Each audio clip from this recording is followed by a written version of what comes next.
आज का टॉपिक है हमारा मैटर, पदार्थ, है ना। मैटर क्या है? कोई भी ऐसा चीज़ जो स्पेस ले और उसका अपना खुद का मास हो, उसको हम मैटर बोलेंगे, ठीक है। जैसे कि एयर, वाटर, शुगर, कुछ भी चीज़ ऐसा हो जिसका अपना स्पेस हो और खुद का मास हो, है ना। नेक्स्ट, हाँ, कोई भी चीज़ जो स्थान घेरती हो और जिसका द्रव्यमान होता हो वो पदार्थ कहलाता है, ठीक है। जैसे कि वायु, जल। ब्रोनियन मोशन क्या होता है? ब्रोनियन मोशन जो होता है, जो भी मैटर का जो पार्टिकल्स है, मैटर के अंदर कुछ ना कुछ पार्टिकल्स से वो बने रहेगा, ठीक है। तो जो पार्टिकल्स है वो रैंडम मोशन की ऐसे ऐसे मतलब जैसे तैसे जिगजैग मैनर में घूमते रहते हैं, ठीक है। तो टेढ़ा मेढ़ा मतलब एक गति करते रहते। तो ये सबसे पहले जो है जो साइंटिस्ट देखे थे उनका नाम था ब्रोनियन, इसलिए इसका नाम हो गया ब्रोनियन मोशन। तो पार्टिकल्स जो सस्पेंडेड रहता है वो पार्टिकल्स पे देखे थे, लिक्विड में और गैस में, सॉलिड में नहीं।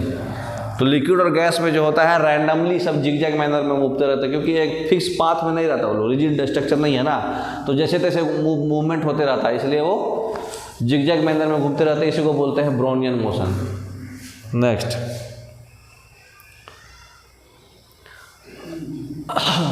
अब देखिए मैटर को हम लोग फिजिकल प्रॉपर्टीज के आधार पे 3 पार्ट में डिवाइड किए थे पहले, आगे बाद में और डिवाइड किए। तो पहला पार्ट था सॉलिड, दूसरा लिक्विड, तीसरा गैस। सॉलिड किसको बोलेंगे? जैसे हिंदी में बोलेंगे ठोस, द्रव्य और गैस, ठीक है। तो ठोस सॉलिड किसको बोलते हैं? जिसका शेप फिक्स हो, वॉल्यूम भी फिक्स हो। अब ये दोनों फिक्स है तो उसका डेंसिटी हाई होगा, क्योंकि वो कॉम्पैक्ट होगा, है ना। तो कॉम्पैक्ट होगा तो इसको हम और कंप्रेस कर नहीं सकते। तो आपके लिए एक क्वेश्चन, आप स्पंज खाते? स्पंज खाते ना, तो वो मैं सॉलिड है कि लिक्विड है? हाँ, स्पंज खाते ना, रसगुल्ला, रसगुल्ला सॉलिड है कि लिक्विड है? ऐसे थोड़ी होता है सॉलिड है। स्पॉन्ज मतलब आप कंप्रेस कर पा रहे हैं, लेकिन ज़्यादा कंप्रेस, यहाँ क्या वर्ड लिखा हुआ है? इनकम्प्रेसिबल वर्ड नहीं लिखा हुआ है। Can not be compressed much, ज़्यादा कंप्रेस नहीं कर सकते। एकदम से ऐसा नहीं है कि इनकम्प्रेसिबल है। तो इसलिए स्पंज भी आपका सॉलिड है, कंप्रेस किया जा सकता है लेकिन बहुत कम, वो एक रेयर है, क्योंकि उसमें हाँ सेमी सॉलिड स्टेट होता है अलग से, वो 10th लेवल पे सॉलिडे होता है। हम लोग 10th लेवल का पढ़ रहे हैं ना, तो हाँ अभी पढ़ेंगे, जोश में नहीं आना है, पढ़ेंगे। नेक्स्ट, तो लिक्विड क्या होता है? लिक्विड का शेप फिक्स नहीं होगा लेकिन वॉल्यूम फिक्स होगा। डेंसिटी दोनों मतलब गैस और सॉलिड के बीच में आएगा, मॉडरेट डेंसिटी रहेगा। इसको हम कंप्रेस ज़्यादा नहीं कर सकते, इसको भी ज़्यादा कंप्रेस नहीं कर सकते। तो जैसे कि आपका वाटर जिस वॉल्यूम में जाएगा, जिस कंटेनर में जाएगा उसका शेप ले लेगा। तो फिक्स शेप नहीं है लेकिन वॉल्यूम तो सेम है ना, आधा लीटर पानी कहीं भी डालिए आधा लीटर रहेगा, तो वॉल्यूम फिक्स रहेगा, डेंसिटी मॉडरेट रहेगा। गैस का क्या है? ना ही शेप वॉल्यूम और ना ही फिक्स वॉल्यूम, अरे शेप मतलब शेप भी फिक्स नहीं है, वॉल्यूम भी फिक्स नहीं है, मतलब निश्चित आकार भी नहीं है, निश्चित आयतन भी नहीं है। तो इसको हम कंप्रेस कर सकते हैं, इसको हम लोग आसानी से संकुचित कर सकते हैं, ठीक है। तो गैस जो है इजीली कंप्रेस होता है। इसको आप कोई भी बड़ा सा कंटेनर में कस कर दाब दीजिए, दबा जाएगा, है। जैसे example LPG, liquefied compressed gas है। तो गैस को हम कंप्रेस करके दूसरे स्टेट में चेंज कर सकते हैं। आगे पढ़िएगा। नेक्स्ट, कुछ फैक्ट्स के बारे में पढ़ लीजिए कि हमारा 4th स्टेट जो होता है वो क्या होता है? प्लाज्मा। और 5th स्टेट क्या होता है? बोयस-आइंस्टीन कंडेंसेट, ठीक है। तो प्लाज्मा क्या है? प्लाज्मा कुछ नहीं है, मतलब ये गैस ही है। गैस का एक सुपर एक्साइटेड फॉर्म है, मतलब जो सुपर एनर्जेटिक रहेगा, सुपर एक्साइटेड फॉर्म में रहेगा। जैसे आप CFL लाइट जो होता है ना, कॉम्पैक्ट फ्लोरोसेंट लाइट, CFL, जैसे CFL का जो ट्यूब्स है उसके अंदर प्लाज्मा होता है, वो super excited super energetic state में रहेगा। तो वो गैस जो रहता है वो ऑलरेडी आयोनाइज्ड रहता है पहले से ही।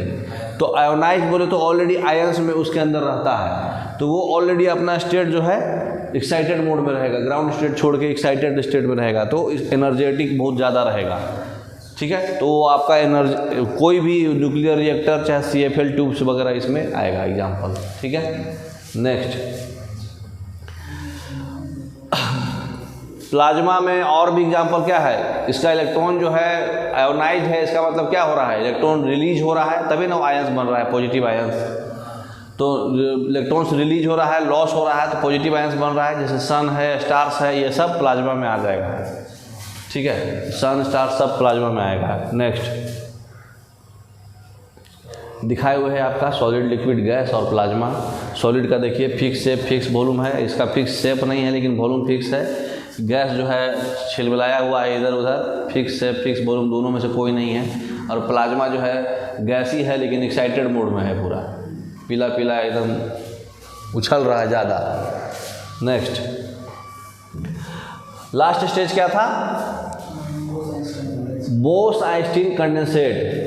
बोस-आइंस्टीन कंडेंसेट मोड क्या होता है, सत्येंद्र नाथ बोस साहब बताए थे बोस-आइंस्टीन कंडेंसेट के नाम में, इसलिए इसका नाम पहले बोस-आइंस्टीन, अल्बर्ट आइंस्टीन है ना, दो साइंटिस्ट मिलकर बनाए थे।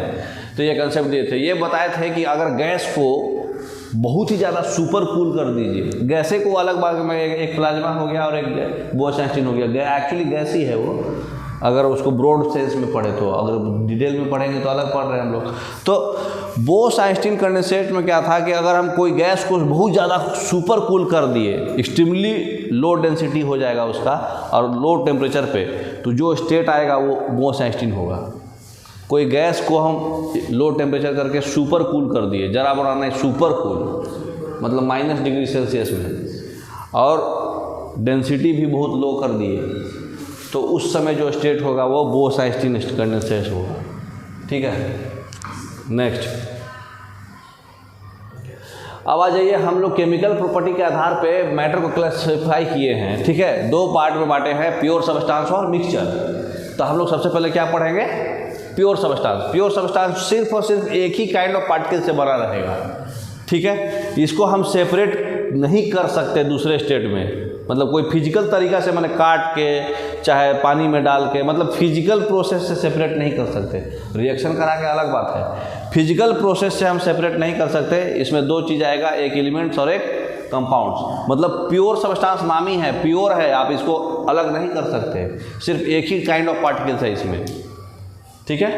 नेक्स्ट, एलिमेंट्स, इसको भी आप ऑलरेडी प्योर सबस्टांस का ही पार्ट है, तो इसको आप नहीं तोड़ सकते और ना ही बना सकते सिंपल सबस्टांस से, मतलब कोई फिजिकल और केमिकल मेथड से इसको बना नहीं सकते, ठीक है। तो एलिमेंट्स में आपका क्या क्या आता है, जैसे ये आयरन है, तो सिंपल सारा आयरन एक ही काइंड ऑफ मॉलिक्यूल्स है, मतलब एक ही काइंड ऑफ पार्टिकल्स है इसमें, तो इसमें इसको हम तोड़ नहीं सकते।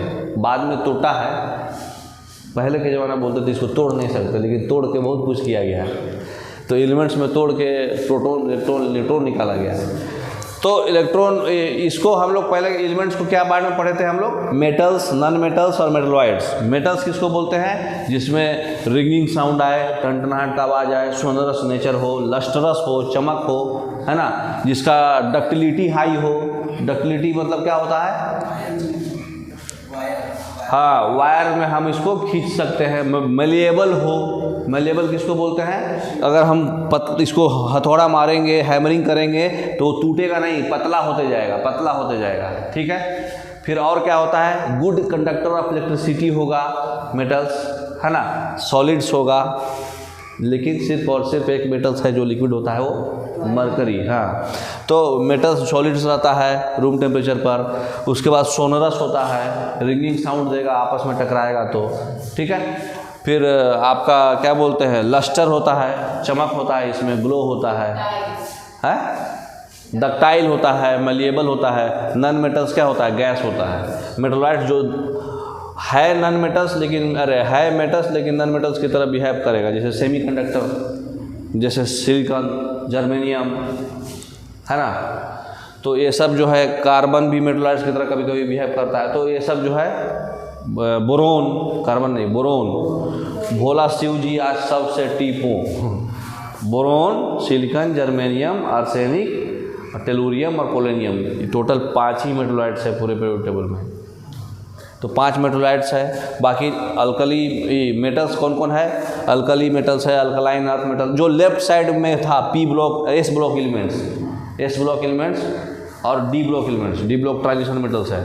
और जो राइट साइड में है वो सारा नॉन मेटल्स है, वो गैस है। ठीक है, नेक्स्ट कंपाउंड्स किसको बोलते हैं? कंपाउंड्स एक या एक से ज़्यादा एलिमेंट्स से बना है, जो आपस में एक फिक्स रेशियो है, रेशियो फिक्स है उनका, मास बाई मतलब मास के तहत उसका रेशियो फिक्स है, मतलब वेट सबका फिक्स है अपना। तो ये जो हम दोनों माने 2-3 एलिमेंट्स को मिला दिए एक फिक्स मास पकड़ के, तो उसको हम लोग बोलते हैं कंपाउंड्स। तो इसका प्रॉपर्टी जो होता है, जिस चीज़ से बना है इंटायरली डिफरेंट होता है, मतलब पेरेंट्स जो है और बच्चा जो है बदल जाता है। ये बच्चा है, 2 पेरेंट्स मिल के बनाए हैं, 2 से ज़्यादा भी पेरेंट्स मिल के बने हैं, लेकिन जो बच्चे का प्रॉपर्टी है वो बिल्कुल डिफरेंट होगा एलिमेंट्स के तहत। जैसे एग्जांपल है अल्कोहल, साल्ट, इसको हम एसिड, बेस और साल्ट में बदल सकते हैं। तो हम लोग कंपाउंड्स को भी 3 पार्ट बांटा गया है, एसिड, बेस और साल्ट। ठीक है, एसिड क्या होता है? जो पानी में हाइड्रोजन प्लस आयन कंसंट्रेशन को रिलीज करे। बेस किसको बोलते हैं? जो पानी में हाइड्रोक्साइड आयन OH- आयन को रिलीज करे, जिसका pH 7 से कम हो, जिसका pH 7 से ज़्यादा हो, उसको बेस बोलते हैं। जिसका साल्टी टेस्ट हो, जिसका बिटर टेस्ट हो। ठीक है, तो ये सब एसिड है और बेस है। साल्ट क्या होगा? दोनों का मिक्सर। नेक्स्ट देखिए, एसिड बेस को क्षार बोलते हैं, साल्ट को लवण, एसिड को अम्ल। तो H2O CO2 ये क्या है? कंपाउंड भी है और मॉलिक्यूल्स भी है, क्योंकि इसका फिक्स रेशियो में बटा हुआ है, 2 हाइड्रोजन और 1 oxygen, 2 hydrogen 1 oxygen, 2 hydrogen 1 oxygen. तो ये कंपाउंड है। ठीक है, 2 H 1 O, तो मतलब एक फिक्स रेशियो में कंबाइन होकर के मास में बनता है कंपाउंड। नेक्स्ट कंपाउंड को भी हम लोग अगर ऐसे बांटे एसिड बेस साल्ट की तरह, तो हम लोग उसका मतलब नेचर के हिसाब से बांट दिए। लेकिन अगर लिविंग सोर्स से अगर हम बांट रहे हैं कि कौन लिविंग सोर्स से पाया जाता है, कौन नॉन लिविंग सोर्स से, तो अगर लिविंग सोर्स से पाया जा रहा है तो ऑर्गेनिक कंपाउंड बोलते हैं, जैसे proteins, carbohydrates, fats, lipids, protein जो भी है, विटामिन। और जो इनऑर्गेनिक कंपाउंड्स क्या है? जो नॉन लिविंग सोर्स से पाया जाता है, जैसे rocks, minerals, salt, marble, washing soda, ये सब जो है इनऑर्गेनिक कंपाउंड है। तो ऐसे भी आप ऑर्गेनिक कंपाउंड हम लोग कल के क्लास में पढ़े थे ना, कि जो कार्बन और हाइड्रोजन है जिस चीज़ में, वो ऑर्गेनिक कंपाउंड्स है। जिसमें कार्बन हाइड्रोजन नहीं है वो इनऑर्गेनिक कंपाउंड है। सिर्फ अकेला non living compound organic compound कौन है? Urea. First non living organic compound urea. Ferment किससे बनता है? आर्टिफिशियली बनता है, अमोनियम नाइट्रेट से। Next mixtures. अगला हम लोग क्या है, मतलब केमिकल क्लासिफिकेशन में पहला था हमारा प्योर सब्सटेंस और दूसरा मिक्सचर। तो प्योर सब्सटेंस में एलिमेंट्स और कंपाउंड्स। ठीक है, अब हम पढ़ रहे हैं मिक्सचर। मिक्सचर्स भी 2 टाइप में बांटा गया है। मिक्सचर्स में फिक्स नहीं है, मतलब कोई भी इनडिफरेंट प्रोपोर्शन में मिला दिए। जैसे फिक्स मास से रेशियो से मिलाए थे तो कंपाउंड था। ये भी क्या है? ये भी एलिमेंट्स का ही, मतलब 2-3 एलिमेंट्स का मिलाया हुआ है, या फिर 2-3 कंपाउंड्स का मिलाया हुआ है, लेकिन एक इनडिफरेंट प्रोपोर्शन में। प्रॉपर्टी जो है, जो कंस्टिट्यूएंट से बना है उस सेम में होगा। इसका बच्चा जो है पूरे बाप पे जाएगा। ठीक है, जैसे एग्जांपल है मिल्क, सी वाटर। इसको भी 2 भाग में बांटा गया है, होमोजीनियस मिक्सचर और हेटेरोजीनियस मिक्सचर। ठीक है, नेक्स्ट तो इसको हम लोग 2 भाग में बांटे हैं, होमोजीनियस मिक्सचर और हेटेरोजीनियस मिक्सचर। होमोजीनियस मिक्सचर किसको बोलते हैं? जिसका एक यूनिफॉर्म कंपोजिशन है पूरे मास में, पूरा फिक्स है। जैसे का मतलब कोई दवाई बनाते हैं आप, फिक्स डालते हैं 70% अल्कोहल, 30% मतलब 20% पोटेशियम क्लोराइड, जो भी उसमें डालते हैं इंग्रेडिएंट्स, वो तो इनडिफिनिट है लेकिन एक फिक्स मास है, तो उसको यूनिफॉर्म कंपोजिशन डालते हैं, तो उसको बोलते हैं होमोजीनियस। जो ये विजिबल बाउंड्री नहीं है सेपरेशन का, जैसे एग्जांपल है सॉल्ट वाटर, तो ये यूनिफॉर्म है। तो यूनिफॉर्म कंपोजिशन अगर है तो वो होमोजीनियस होगा। ठीक है, इसका एक बाउंड्रीज आपका विजिबल, मतलब इसका जो सेपरेट होगा, 2 चीज़ मिला के बना है, दोनों चीज़ का बाउंड्री आपको दिखाई नहीं देगा। ठीक है, हाँ। नेक्स्ट हेटेरोजीनियस मिक्सचर में यूनिफॉर्म कंपोजिशन नहीं होगा, इसका बाउंड्री ये जो है विजिबल होगा, दिखाई देगा, पता चलेगा। हाँ, जैसे सैंड और वाटर है, पता चलेगा हाँ नीचे सैंड है ऊपर वाटर है, मिक्स नहीं हुआ, तो यूनिफॉर्म कंपोजिशन नहीं है, तो नॉन यूनिफॉर्म कंपोजिशन है, विजिबल बाउंड्री रहेगा, है ना। Next, molecule. मॉलिक्यूल किसको बोलते हैं? एलिमेंट्स का सबसे स्मॉलेस्ट पार्टिकल को हम लोग मॉलिक्यूल बोलते हैं, ठीक है, जिसको आप लोग एटम्स बोलते हैं। एटम्स का ही ग्रुप है मॉलिक्यूल्स, है ना। पार्टिकल्स की अगर बात करें तो सबसे स्मॉलेस्ट पार्टिकल मॉलिक्यूल है। कोई भी एलिमेंट हो चाहे कंपाउंड हो, उसका स्मॉलेस्ट पार्टिकल को हम लोग मॉलिक्यूल बोलते हैं। ये स्टेबल होता है और इंडिपेंडेंटली एग्जिस्ट करता है। एटम्स स्टेबल नहीं होता है, इससे भी छोटा होता है एटम्स, जो स्टेबल नहीं है। तो कोई भी सबसे छोटा स्टेबल पार्टिकल क्या है? मॉलिक्यूल, ठीक है, जो इंडिपेंडेंटली एग्जिस्ट कर सके वो मॉलिक्यूल है। जैसे H2N2 वाटर, ये सब मॉलिक्यूल्स है ना, सबसे छोटा पार्टिकल। नेक्स्ट, तो एक मॉलिक्यूल का एक हम लोग पढ़ना है मोल। 6.022 इंटू 10⁻23 एटम्स हो, आयंस हो, चाहे मॉलिक्यूल्स हो, इतना का जो ग्रुप होता है उसको एक मोल बोलते हैं। कोई भी चीज़ का इतना, जैसे होता ना 12 आइटम्स है तो 1 दर्जन, है ना, उस तरह से, उसी तरह से कोई भी चीज़ का 12 आइटम्स 1 दर्जन होगा। 2 है तो पेयर है, जोड़ा होगा। उसी तरह से कोई भी आइटम्स का इतना जो होगा 1 मोल होगा। कोई यूनिट नहीं है, एटॉमिक मास यूनिट यू लिखते हैं, लेकिन ऐसे ये पार्टिकल्स है, नंबर है ना, ये नंबर है तो क्या यूनिट है? दर्जन का 12 का क्या यूनिट है? 12 पीसेज बराबर 1 दर्जन। उसी तरह से इतना पीसेज बराबर 1 मोल। तो ये इतना पार्टिकल्स को 1 मोल बोलते हैं। लेकिन ये बताया कौन था? एवोगैड्रो। तो एवोगैड्रो साहब बताए थे, इसलिए इस नाम को एवोगैड्रो नंबर बोल दिया गया, ठीक है, क्योंकि एवोगैड्रो साहब बताए थे ये। तो इतना पार्टिकल, जैसे 12 पीस को 1 दर्जन होता है, 10 पीस को टेंस बोलते हैं, 2 पीस को पेयर्स बोलते हैं, जोड़ा बोलते हैं। उसी तरह से इतना पीस को 1 मोल बोलते हैं, बस एक यूनिट है। नेक्स्ट, तो एटम्स में हमारा क्या क्या रहता है? फंडामेंटल पार्टिकल्स बताइए एटम्स में। पहले बोला गया था कि एटम्स को डिवाइड नहीं कर सकते हैं डाल्टन्स थ्योरी के अनुसार। डाल्टन्स थ्योरी बोले थे कि एटम्स जो है सबसे स्मॉलेस्ट पार्टिकल है, अब इसको कट नहीं कर सकते, इसको तोड़ नहीं सकते। लेकिन बाद में एटम को भी तोड़ दिया गया, प्रोटॉन, इलेक्ट्रॉन और न्यूट्रॉन में। अलग अलग साइंटिस्ट तोड़े। प्रोटॉन को कौन खोज किया? ई गोल्डस्टीन। इलेक्ट्रॉन को जे थॉमसन। न्यूट्रॉन को जेम्स चैडविक। तो एटॉमिक नंबर क्या होता है? किसी भी एटम में कितना प्रोटॉन है या इलेक्ट्रॉन है, वो उसका एटॉमिक नंबर कहलाता है, ठीक है। उसको हम लोग जेड से डिनोट करते हैं, ठीक है। नेक्स्ट, प्रोटॉन जितना होगा उतना ही इलेक्ट्रॉन होगा नॉर्मल नेचुरल स्टेट में, ठीक है ना। अब आ जाइए मास नंबर। मास नंबर क्या होता है? प्रोटॉन और न्यूट्रॉन जो न्यूक्लियस में पाया जाता है, वो दोनों का जो एडिशन, दोनों को जोड़ देते हैं, उसको मास नंबर बोलते हैं। P+N, उसको डिनोट करते हैं A से। एटॉमिक नंबर को डिनोट करते थे Z से, मास नंबर को डिनोट करते हैं A से। आइसोटोप्स क्या होता है? कल हम लोग पढ़े थे, जिसका सेम एटॉमिक नंबर हो लेकिन डिफरेंट मास नंबर हो। जैसे कार्बन का हम लोग पढ़े थे ना, C14 इंपॉर्टेंट था, ये अल्फा बीटा गामा रे देता था, और ये कार्बन 14 डेटिंग टेक्निक में भी यूज होता है ना। वो फॉसिल फ्यूल्स का लाइफ बताता है, एज बताता है, रेडियो एक्टिव होता है ये। नेक्स्ट, और भी आप पढ़े थे हाइड्रोजन का, प्रोटियम, ड्यूटेरियम, ट्रिटियम, है ना। ड्यूटेरियम का हेवी वाटर होता है D2O, जो कूलेंट का काम करता है, मॉडरेटर का काम करता है ना, न्यूक्लियर पावर प्लांट में। नेक्स्ट,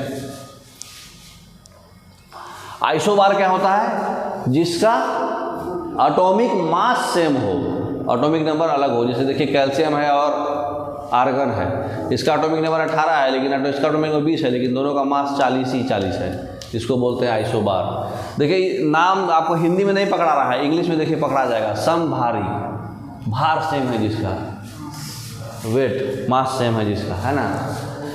अब आ जाइए जे थॉमसन, खोज किए थे इलेक्ट्रॉन का। जे थॉमसन्स मॉडल ऑफ एटम, वो बताए कि एटम जो है पॉजिटिव चार्ज का एक स्फीयर है, जिसमें नेगेटिव चार्ज इलेक्ट्रॉन जो है पूरे अंदर इम्बेडेड है। जैसे आप तरबूजा देखे हैं ना, एटम जो है तरबूजा है, और जो तरबूजा के अंदर जो बीज है वो इलेक्ट्रॉन है, ठीक है ना। तो ऐसा ही बताए, प्लम पडिंग मॉडल। नेक्स्ट, इसको हम लोग प्लम पडिंग मॉडल भी बोलते हैं, चाहे वाटरमेलन मॉडल भी बोलते हैं, वही है। ये जितना भी पॉजिटिव है वो सब जो है पूरा है जो तरबूज की तरह जो है ग्रीन वाला सब पॉजिटिव है, और ये अलग से इलेक्ट्रॉन जो है इसके अंदर एम्बेडेड है बीज की तरह। हाँ ठीक है। नेक्स्ट दूसरा है रदरफोर्ड मॉडल। इसमें ये नहीं बताया कि इलेक्ट्रॉन मूव होता है, फिर ये नहीं बताया कि इलेक्ट्रॉन फिक्स पाथ में ही क्यों मूव होता है। बहुत सारा डिमेरिट था थॉमसन का, तो उसको डिमेरिट को सॉल्व कौन किए?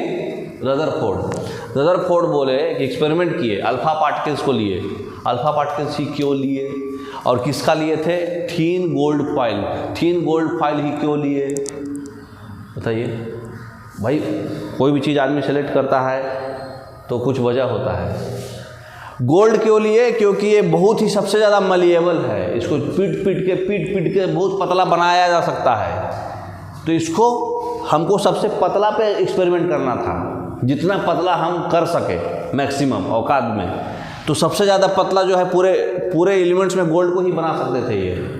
और ये मेटल ले रहे थे क्योंकि मेटल पे इनको मालूम था कि मेटल का न्यूक्लियस बहुत ज़्यादा मतलब कॉन्सेंट्रेटेड रहता है, तो वो ज़्यादा हार्ड होता है, सोनरस होता है, तो इसलिए वो सब चीज़ पे लिए ही। और अल्फ़ा पार्टिकल्स इसलिए लिए क्योंकि अल्फ़ा पार्टिकल्स का जो रेज होता है, कॉस्मिक रेज, जिसको कॉस्मिक रेज बोलते हैं चाहे कैनाल रेज बोलते हैं, वो स्पीड में आ जाता है। तो उससे हमको ये पता चल जाएगा कि हमारा जो पार्टिकल जा रहा है वो वापस आ रहा है या फिर पार कर जा रहा है, इससे आइडिया लग जाएगा। तो इसलिए अल्फा पार्टिकल्स लिए। तो ये बताए कि वहाँ पर एक positively charge particle centre of the atom में है, जिसको न्यूक्लियस बोलते हैं। न्यूक्लियस का खोज यही किए। तो जितना भी मास है सारा न्यूक्लियस में ही है, बाकी सब हौला है, मतलब हॉलो है, बाकी सब खाली खाली है, लेकिन मेन सेंटर में छोटा सा न्यूक्लियस है, बाकी सब खाली खाली है। नेक्स्ट, तो इलेक्ट्रॉन जो है न्यूक्लियस के चारों ओर घूमेगा एक सर्कुलर पाथ में और बहुत हाई स्पीड में घूमेगा, और वो पाथ को बोलते हैं ऑर्बिट। और ये ऑर्बिट में भी एक अपना एनर्जी होता है। ये कौन बताए थे? बोर्स। अभी नहीं बताइए, ये खाली बताए कि हाँ ये फिक्स पाथ पे घूमता है, बहुत हाई स्पीड पे इलेक्ट्रॉन घूमता है, उस पाथ को बोलते हैं ऑर्बिट। तो ये जो न्यूक्लियस का जो साइज है वो बहुत स्मॉल होगा as compare to size of atom. कैसे आपको एग्जांपल दें? क्रिकेट स्टेडियम में अगर आपका एटम है तो जो आपका जो विकेट है ना, क्रिकेट स्टेडियम में जो पिच है, जो विकेट है उसका, वो आपका न्यूक्लियस है। सोच लीजिए कितना छोटा है। क्रिकेट स्टेडियम कितना बड़ा होता है, और वो जो पिच का जो विकेट है छोटा सा, बस वो पोर्शन खाली न्यूक्लियस है, बाकी पूरे मैंने पिच मान के चलो, जो पिच जिस पे आप मैच खेलते हैं वो पोर्शन जो है न्यूक्लियस है, बाकी पूरा क्रिकेट स्टेडियम आपका एटम है। तो बहुत ही छोटा है, 10⁻15 टाइम्स छोटा होता है ये न्यूक्लियस। तो इसका मतलब क्या हुआ? ये क्या बोले, वो अल्फा पार्टिकल का जो एक्सपेरिमेंट किए थे तो उसमें मैक्सिमम पार्टिकल जो है डायरेक्ट पास हो गया था। इसका मतलब सिर्फ सेंटर में जो है वापस आ रहा था रिबाउंड होके।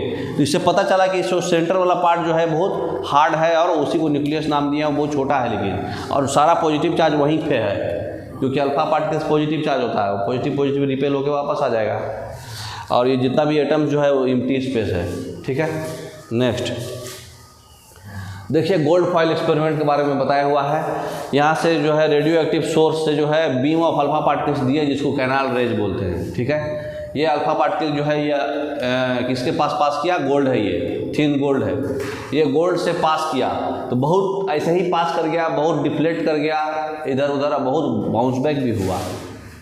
ठीक है। तो जो ट्रेवल कर गया अनडिफ्लेक्टेड, इससे क्या पता चला कि एम्प्टी स्पेस है वहाँ। ठीक है। उसके बाद जो पार्टिकल्स जो है कुछ स्मॉल एंगल से डिफ्लेक्ट हो गया, ये वाला ये वाला ये वाला, इससे क्या पता चला कि न्यूक्लियस जो है पॉजिटिवली चार्ज है, इसीलिए अल्फा पार्टिकल डिफ्लेक्ट हो जा रहा है, उसको अट्रैक्ट नहीं कर रहा है वो। और जो बाउंस बैक हो गया, इसका मतलब कि न्यूक्लियस जो है सारा एटम का मास जो है न्यूक्लियस ही कैरी कर रहा है ना, तभी वो बाउंस बैक हो गया। नेक्स्ट, थॉमसन मॉडल में क्या था? बोले थे कि भाई इलेक्ट्रॉन है वो फिक्स पाथ पे घूमेगा, सीधा सीधी घूमेगा। लेकिन रदरफोर्ड मॉडल में तो कुछ टेढ़े भाग रहा था, कुछ बाउंस बैक हो रहा था, है ना। देख रहे हैं नज़दीक वाला, न्यूक्लियस के नज़दीक वाला देख रहे हैं डिफ्लेक्ट कर जा रहा है, और जो न्यूक्लियस पे जा रहा है वो बाउंस बैक हो रहा है, बाकी सब सीधा जा रहा है। तो यही दोनों में अंतर है। नेक्स्ट, ड्रॉबैक क्या है रदरफोर्ड का? हो जा भाई हो जा। रदरफोर्ड का ड्रॉबैक क्या है? रदरफोर्ड में जो एटम जो मॉडल है वो इलेक्ट्रॉन के चारों ओर जो है, ये बताए थे कि भाई इलेक्ट्रॉन जो है एटम के चारों ओर घूमते रहेगा, है ना। अब हमारा एक चीज़ बताइए, न्यूक्लियस क्या है? Positive charge particles. अब इसके चारों ओर नेगेटिव चार्ज पार्टिकल्स घूम रहा है एक सर्कुलर ऑर्बिट में, स्पाइरल मूवमेंट की तरह, ठीक है। तो कोई चीज़ बताइए, अगर positive charge particle accelerating revolving electron जो है एनर्जी लूज करेगा, धीरे धीरे घूमते घूमते लूज करेगा ना एनर्जी। तो जब एनर्जी लूज करेगा तो लूज करते करते वो फिर न्यूक्लियस में गिर जाना चाहिए, काहे कि निगेटिव है, उसको खींचेगा ना उसको, तो वो गिरता नहीं, अनस्टेबल हो जाएगा फिर रियल में। लेकिन ऐसा तो होता नहीं है। तब वो बोर्स मॉडल बताए कि भाई ऑर्बिट का अपना खुद का अलग अलग, ऑर्बिट का अलग अलग एनर्जी लेवल होता है। ऑर्बिट का खुद का एनर्जी होता है जो उसको एनर्जी को लूज करने ही नहीं देता है। नेक्स्ट, तो बोर मॉडल में क्या बोले कि एटम जो है इलेक्ट्रॉन प्रोटॉन न्यूट्रॉन्स का बना रहेगा। इलेक्ट्रॉन जो है न्यूक्लियस के चारों ओर आउटसाइड रहेगा, प्रोटॉन न्यूट्रॉन जो है न्यूक्लियस के अंदर रहेगा, और इलेक्ट्रॉन्स रैपिडली घूमेगा न्यूक्लियस के चारों ओर फिक्स पाथ पे, जिसको एनर्जी लेवल्स बोलते हैं या ऑर्बिट बोलते हैं, जिस ऑर्बिट का अपना खुद का एनर्जी लेवल होता है। ये बात जो है बाकी लोग नहीं बताए थे, खाली बताए थे कि फिक्स पाथ पे घूमेगा, उसका एनर्जी लेवल नहीं बोले। वो बोर्स बताए कि भाई जो ऑर्बिट है उसका खुद का अपना एनर्जी लेवल होगा, उसका अपना औकात है, वो कितना एनर्जी रखेगा ऑर्बिट का। नेक्स्ट, तो देखिए प्रोटॉन और न्यूट्रॉन जो है न्यूक्लियस में है और इलेक्ट्रॉन घूम रहा है, इसका अपना एनर्जी लेवल है, इसका अपना एनर्जी लेवल है ना। नेक्स्ट, तो मैक्सिमम नंबर ऑफ इलेक्ट्रॉन्स कोई भी सेल में घूमेगा वो 2n² होगा। वो कौन बोले थे? बोर और एक और साइंटिस्ट मिले थे, ब्यूरी, बोर और ब्यूरी स्कीम से। एक सेल में कितना इलेक्ट्रॉन होगा? अगर एक पुट करिएगा तो 1 का स्क्वायर इंटू 2, 2 इलेक्ट्रॉन होगा।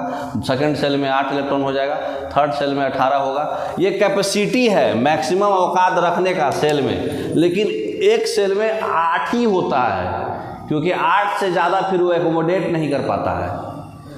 मतलब आपका औकात है 18 रखने का, आप 18 रख सकते हैं, लेकिन उतना लोग को आप घुमा के उतना एनर्जी नहीं दे पाइएगा, तो एकोमोडेट नहीं कर पाइएगा। आगे बताएगा। नेक्स्ट, तो गोल्ड फाइल वाला एक्सपेरिमेंट तो आप देख लिए, थोड़ा क्लियर पिक्चर में दिखाए हुए है ना। यहाँ से कैनाल रेज गया, ये अल्फा पार्टिकल है, यहाँ से निकला, ये गोल्ड फाइल से पास कर गया सीधा सीधी, क्योंकि पतला था ये बहुत, और जो पास कर गया न्यूक्लियस के बगल वाला जो है डिफ्लेक्ट कर गया, कुछ न्यूक्लियस वाला बाउंस बैक हो गया। नेक्स्ट, देखिए हम लोग जो है सबसे पहले जो है डाल्टन साहब बताए थे कि जो एटम जो है इनविजिबल है, इसको आप तोड़ नहीं सकते। इस 1803 में बताए थे बिलियर्ड बॉल मॉडल में।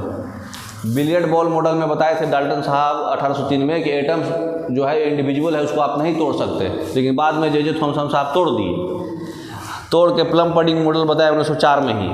बोले कि भाई इलेक्ट्रॉन होगा, थॉमसन बोले कि इलेक्ट्रॉन होगा, और वो जो है uniform positive plum pudding model में, मतलब इलेक्ट्रॉन जो है इसके अंदर इम्बेडेड होगा बीज की तरह, जैसे वाटरमेलन में बीज होगा। वाटरमेलन एक पॉजिटिवली चार्ज स्फीयर होगा, उसके अंदर इलेक्ट्रॉन नेगेटिवली चार्ज जो है इम्बेडेड होगा। ये खाली ऐसा बोले।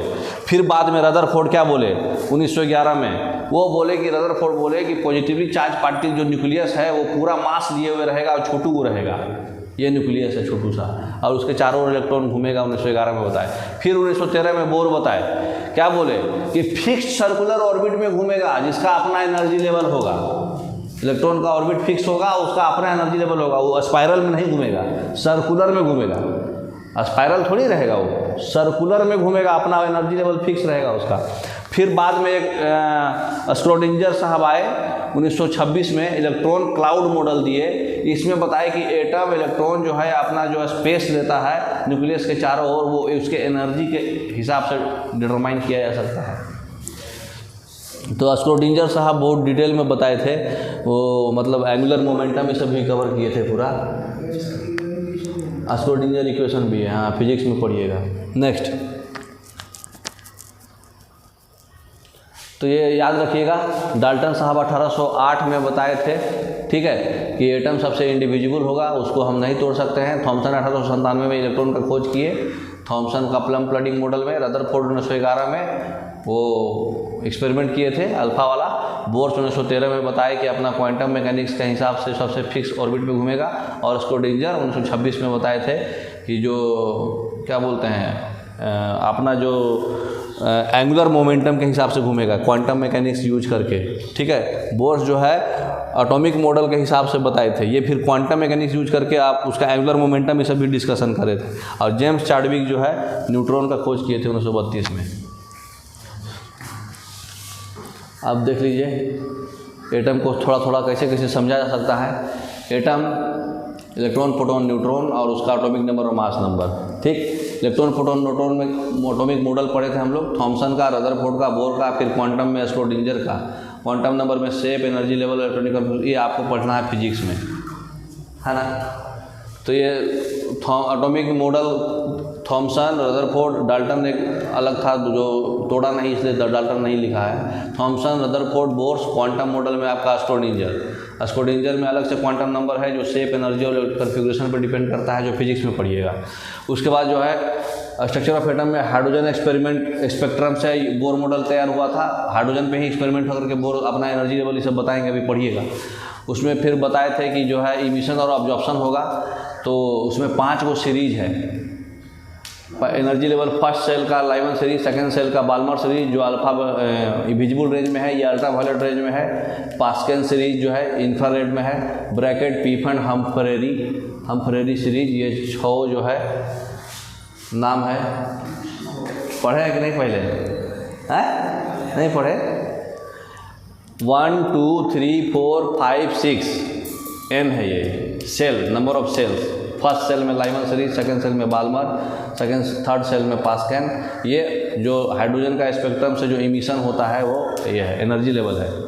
फिर अगर मैटर जो है डुअल बिहेवियर करता है, उसको फिर मतलब पार्टिकल की तरह भी बिहेव करता है और वेव की तरह भी बिहेव करता है। तो पार्टिकल नेचर में आप फिजिक्स में पढ़िएगा, प्लैंक्स का क्वांटम थ्योरी और फोटोइलेक्ट्रिक इफेक्ट, E बराबर h म्यू। और फोटोइलेक्ट्रिक इफेक्ट बोले तो इलेक्ट्रॉन का औकात ज़्यादा होगा तो बाहर आ जाएगा, लाइट दीजिएगा तो। और हेसेनबर्ग असर्टेनिटी पीसफुल बाद में पढ़ना था। पूरा एटम इसी में यही कवर। नेक्स्ट देखिए, यही है n = 1 में क्या है, लाइमन सीरीज, ये अल्ट्रा वायलेट लाइट करता है, अल्ट्रा वायलेट। n = 2 में क्या है, बाल्मर सीरीज, ये इंपॉर्टेंट है क्योंकि ये विजिबल लाइट में करता है। एनर्जी लेवल है, सबका एनर्जी लेवल है ये, जैसे अपना ऑर्बिट का एनर्जी लेवल होता है ना, ये फर्स्ट ऑर्बिट, ये सेकंड ऑर्बिट। थर्ड में कौन सा, पास्कल सीरीज, ये इंफ्रारेड में। फोर्थ में ब्रैकेट सीरीज, ये भी इंफ्रारेड। 5 में पीफन सीरीज और 6 में हम्फ्रेरी। नेक्स्ट, तो बोर्स का जो मेडल्स था, थोड़ा जूम करिए इसको, हाँ, बोर्स का जो मेडल्स था वो बताया था कि इलेक्ट्रॉन जो है एक सर्टेन स्टेबल ऑर्बिट में घूमेगा न्यूक्लियस के चारों ओर, और बिना एनर्जी रेडिएट, मतलब एनर्जी को लूज नहीं करेगा वो, है ना। ये जो ऑर्बिट है उस ऑर्बिट को नाम दिया स्टेशनरी ऑर्बिट। ठीक है, अब इनवर्ट सेंट्रीपिटल फोर्स, जो अंदर की ओर फोर्स लग रहा है, जो बाहर की ओर फोर्स लग रहा है, दोनों बराबर होना चाहिए ना। तो इन सेंट्रीपिटल फोर्स जो है इलेक्ट्रॉन के द्वारा जो ज़रूरत है, जो और जो पॉजिटिव चार्ज और निगेटिव चार्ज के बीच में इलेक्ट्रोस्टैटिक फोर्स लगेगा। दो पॉजिटिव चार्ज और नेगेटिव चार्ज के बीच में K Q1 Q2/r² क्या होता है, कूलम्ब्स फोर्स लग देगा ना, जिसको बोलते हैं इलेक्ट्रोस्टैटिक फोर्स। ये फोर्स और इसका जो मूव हो रहा है सेंट्रीपिटल फोर्स, mv²/r, पढ़े हैं ना, ये इतना बेसिक पढ़े हैं ना physics. Mass into acceleration mv²/r। और ये जो है दो चार्ज के बीच में, पॉजिटिव चार्ज और नेगेटिव चार्ज के बीच में electrostatic force K Q1 Q2/r², है ना। तो ये दोनों फोर्स जो है बराबर होगा। तो K Q1 हो गया आपका ZE और दूसरा है E,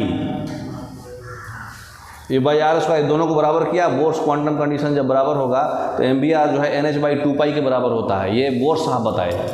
ये तो नॉर्मल फॉर्मूला हुआ जी, कोई भी इंसान घूम रहा है तो ये बैलेंस है, तो इसका मतलब कि एक्सेलरेट सेंट्रीपिटल फोर्स और कूलम्ब्स फोर्स बराबर है, तभी बैलेंस है वो, तभी नहीं गिर रहा उसमें। सेंट्रीपिटल क्योंकि अंदर की ओर लग रहा है, सेंट्रीफ्यूगल बाहर की ओर लगता है। तो ये दोनों को बैलेंस कर दिए। अब बोर्स साहब बताए कि mvr जो होगा, एंगुलर मोमेंटम जो होगा वो NH/2π होगा। ये एंगुलर मोमेंटम है mvr, तो NH/2π होगा। तो इससे हम लोग सॉल्व करके v निकालेंगे, NH/2π mr। यहाँ पे v का वैल्यू डालेंगे तो रेडियस जो आएगा इतना लंबा चौड़ा आएगा। तो उसको सॉल्व करके कांस्टेंट में सब कांस्टेंट को वैल्यू डाले। एच क्या है, प्लैंक्स कांस्टेंट है, सब जेड वैल्यू सब डाले तो बोर्स का रेडियस अगर n = 1 लेंगे, हाइड्रोजन लेंगे तो 0.2529 10⁻⁻10 मीटर होगा। तो इसको अगर 52.9 डालेंगे तो 10 के पावर कितना हो जाएगा, ये 52.9 अगर हम करना चाहते हैं,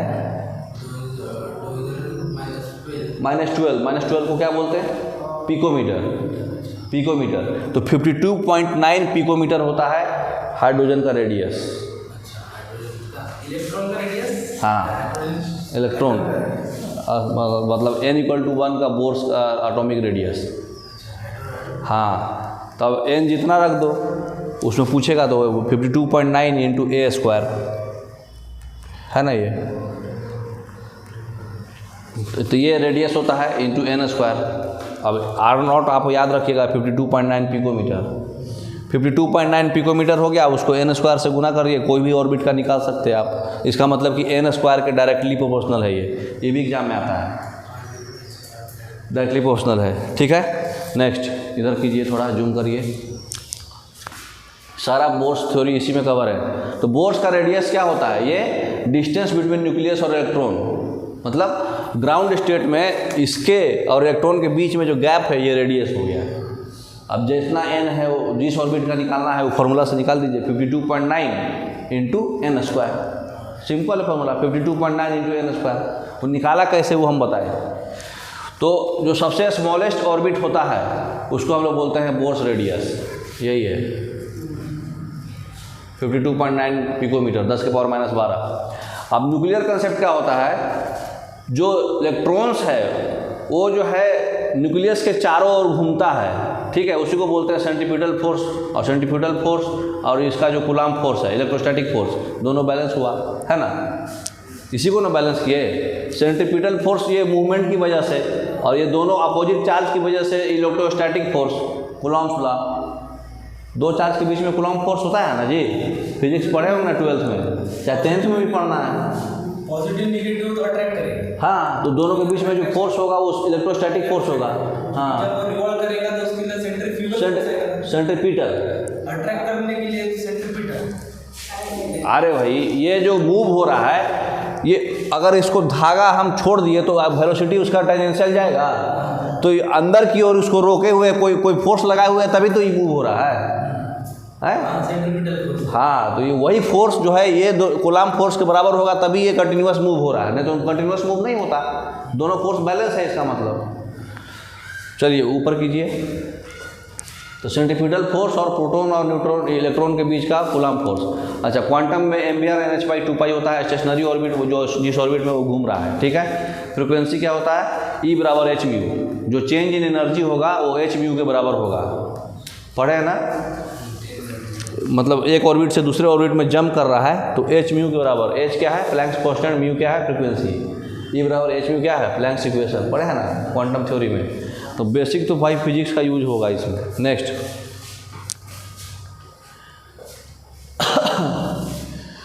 आइसोटोप तो आप लोग पढ़े थे। आइसोटोन्स भी एक चीज़ होता है। आइसोटोन्स किसको बोलते हैं, आइसोटोप और आइसोबार तो आप जानते हैं, जिसका same atomic number different mass number, और जिसका same mass number different atomic number. लेकिन एक वर्ड होता है आइसोटोन्स, जिसका सेम न्यूट्रॉन्स लेकिन मास नंबर अलग।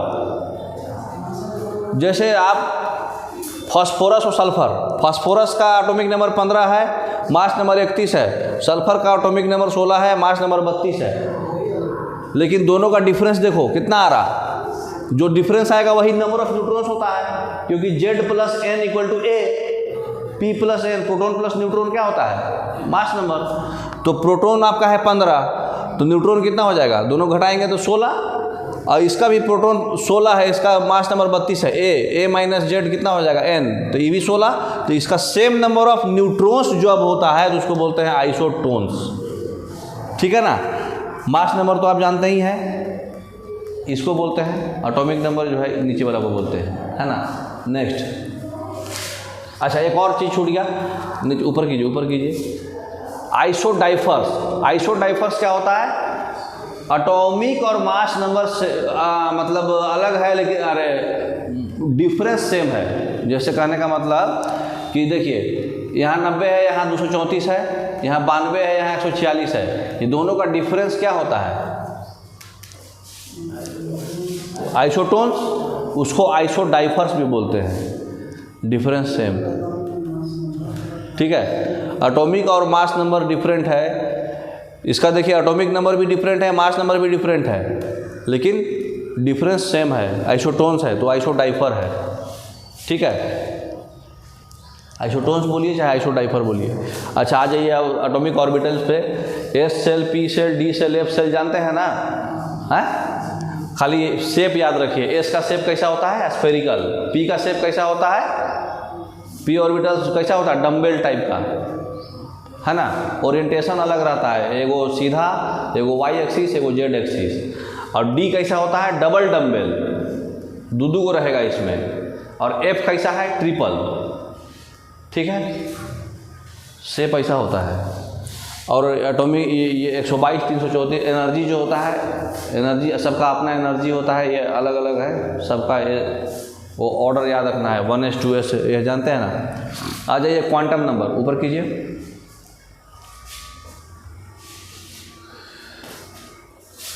क्वांटम नंबर 3 टाइप का होता है, principal quantum number, azimuthal quantum number, magnetic quantum number और स्पिन क्वांटम नंबर।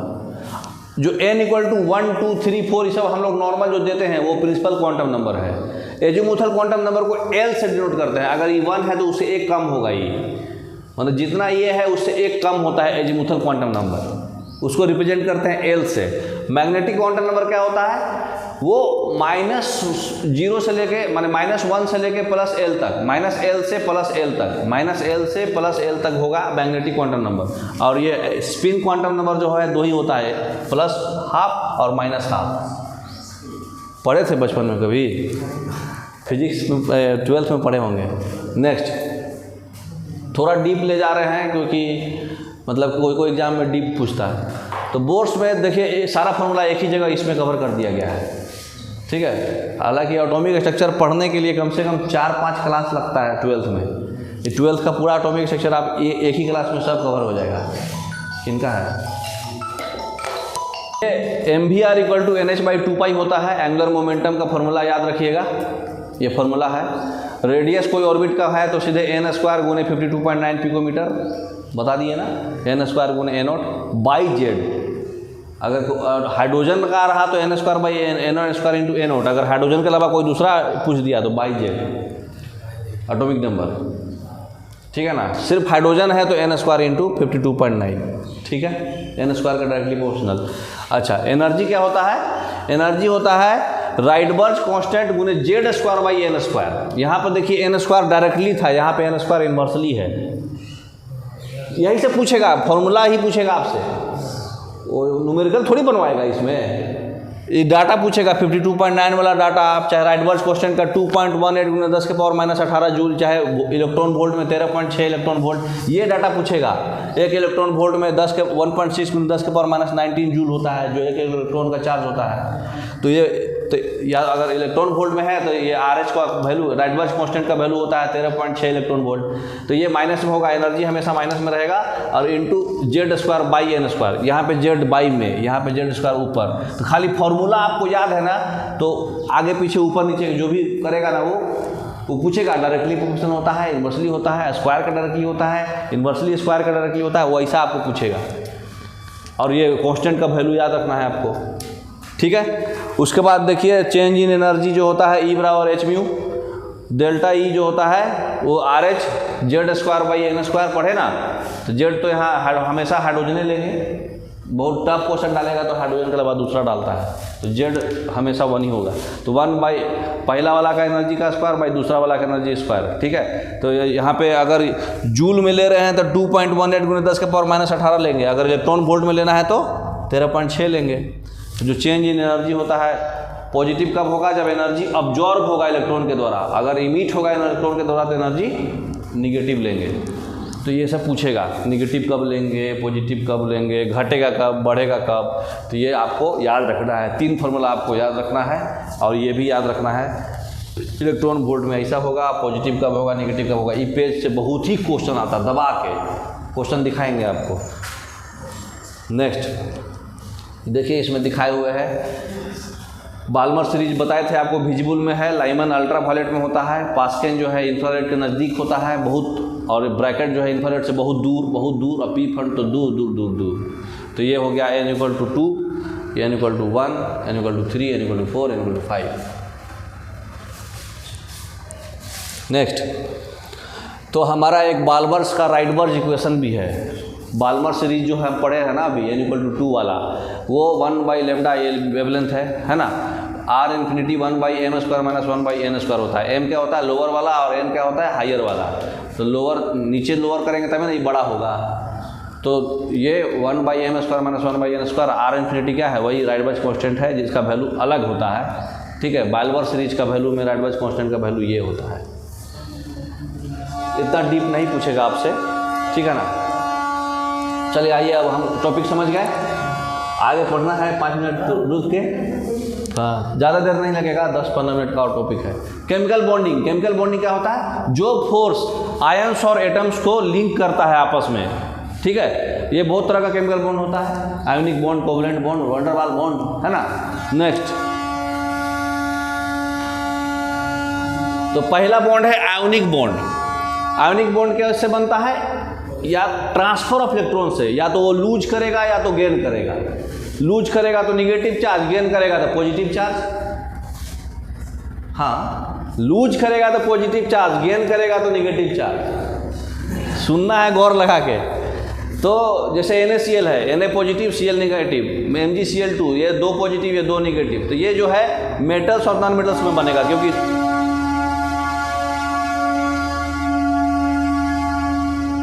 ये किस में बनेगा? एक मेटल रहेगा एक नॉन मेटल रहेगा, तभी ना एक पॉजिटिव चार्ज रहेगा एक निगेटिव चार्ज रहेगा, है ना। तो ये हमेशा गेनिंग और लूजिंग ऑफ इलेक्ट्रॉन से बनता है। कहने का मतलब ट्रांसफर, या तो एक माल इधर चल गया एक माल इधर आ गया, मतलब ट्रांसफर ऑफ इलेक्ट्रॉन से। नेक्स्ट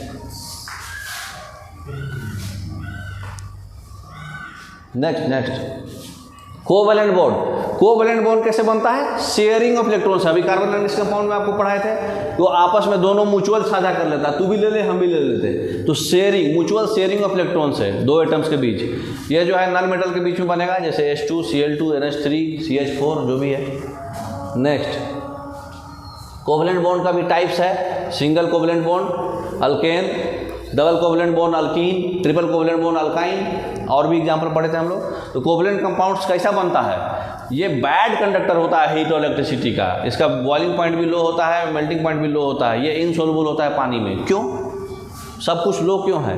क्योंकि स्ट्रॉन्ग नहीं है, ये म्यूचुअल शेयरिंग से हो रहा है। तो स्ट्रॉन्ग बॉन्ड नहीं है तो जल्दी मेल्ट हो जाएगा, जल्दी बॉयल हो जाएगा, अपना स्टेट जल्दी खो देगा। तो इसका इलेक्ट्रिसिटी भी कंडक्ट नहीं करेगा, बैड कंडक्टर होगा, और पानी में नहीं घुलेगा, ठीक है ना। नेक्स्ट अब हम लोग पढ़ना है ट्रू सॉल्यूशन, सस्पेंशन और कोलाइडर। पढ़े हैं, नाम सुने हैं ना, बस इतना काफ़ी है। ट्रू सॉल्यूशन किसको बोलते हैं? ये होमोजेनियस सॉल्यूशन होता है जिसका सॉल्यूट, देखिए जो ऊपर वाला है सॉल्यूट है जो कट गया, ये सॉल्वेंट है। तो कोई भी सॉल्यूशन जो है दो चीज़ से बनता है। जैसे शुगर सॉल्यूशन है तो शुगर और वाटर, शुगर सॉल्यूट है और सॉल्वेंट कौन है? वाटर। तो जो ज़्यादा अमाउंट में प्रेजेंट होता है, जो लिक्विड फॉर्म में, जिसको वो घुला दे, जो घुलता है वो सॉल्यूट है, जिसमें घुलता है वो सॉल्वेंट है।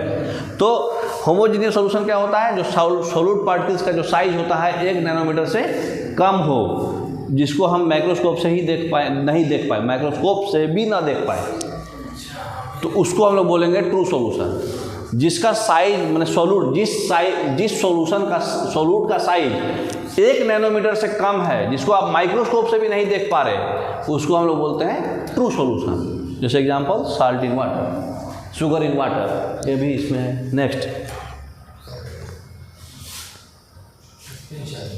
सस्पेंशन। सस्पेंशन किसको बोलते हैं? ट्रू सॉल्यूशन तो होमोजीनियस था, ये हेट्रोजीनियस होता है जिसका साइज ऑफ पार्टिकल 100 नैनोमीटर से ज़्यादा है सॉल्यूट का। ये हम नेकेड आई से देख सकते हैं, जैसे सैंड इन वाटर, दोनों अलग अलग है मिक्सचर, हेट्रोजीनियस मिक्सचर। एक होता है कोलाइडल सॉल्यूशन, ये लगता है कि होमोजीनियस है बट होता है हेट्रोजीनियस। प्रतीत होता है कि होमोजीनियस है, लेकिन रहता नहीं है, ये होता है हेट्रोजीनियस। इसका साइज जो है 1 नैनोमीटर और 100 नैनोमीटर दोनों के बीच में रहेगा। ये इसको जो है नेकेड आई से तो नहीं देख सकते हैं, लेकिन माइक्रोस्कोप से देख सकते हैं। एग्जाम्पल में जैसे आपका मिल्क, बहुत सारे एग्जाम्पल है, मिल्क, स्टार्च जो भी है, ठीक है। नेक्स्ट अब आ जाइए एसिड। एसिड का यूज क्या है, जैसे कौन से चीज़ में कौन सा एसिड होता है, ध्यान रखिए। लेमन्स और ऑरेंज में साइट्रिक एसिड, दही में, कर्ड में, बटर मिल्क में लैक्टिक एसिड, ग्रेप्स में टमरिंड, इमली में और अंगूर में टार्टारिक एसिड, विनेगर में एसिटिक एसिड, जो अचार बनता है उसमें एसिटिक एसिड, एप्पल में मैलेइक एसिड, टोमेटो में ऑक्जेलिक एसिड, सोडा वाटर में कार्बोनिक एसिड, जो भी एरेटेड ड्रिंक्स रहता है वो भी H2CO3 कार्बोनिक एसिड। तो ये सब बेसिक है। और बताइए एंट में क्या होता है, एंट, चीटी, formic acid, HCOOH, methanoic acid. PH scale का खोज कौन किया, सोरेनसन। ये भी पूछता है एग्जाम में बहुत बार। सोरेनसन नाम का साइंटिस्ट खोज किया था। कोई भी मतलब ये बताता है कि ये मतलब वो एसिड है कि बेस है ना, उसको हम लोग हाइड्रोजन आयन कंसंट्रेशन से पता करते हैं। ये जो होता है पीएच जो होता है इन्वर्सली प्रोपोर्शनल होता है हाइड्रोजन आयन की concentration, pH = -1/H + ion. pH बोले तो P से पोटेंज मतलब पावर और H से H + ion, hydrogen ion concentration. Hydrogen ion concentration का ये पावर है, ठीक है। तो H से हाइड्रोजन आयन कंसंट्रेशन, तो इसका इन्वर्सली प्रोपोर्शनल होता है pH, ठीक है। अब बताइए एसिड किसको बोलेंगे, बेस किसको बोलेंगे। pH जो होता है 0 से 14 के बीच में होगा। तो बताइए जो एसिड होगा वो H + आयन और बेस होगा वो OH- आयन। पानी में दो ही चीज़ रहता ना, एगो H है तो एगो OH है। तो एसिड जो होता है H + आयन कंसंट्रेशन का वैल्यू होता है, और बेस जो होता है OH- आयन कंसंट्रेशन का वैल्यू होता है। एसिड जो होगा वो 0 से 7 के बीच में होगा, और बेस जो होगा 7 से 14 के बीच में होगा। अच्छा, बेस और अल्कली में क्या अंतर है, बहुत सुनते होंगे आप।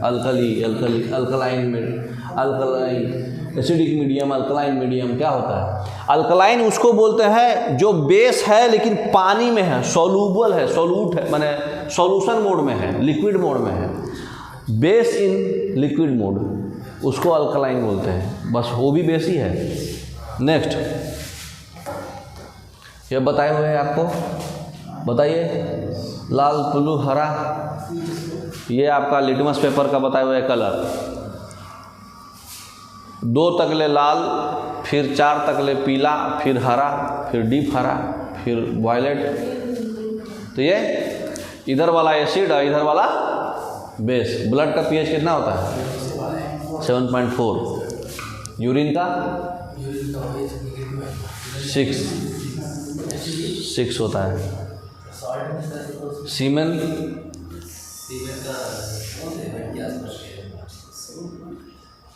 5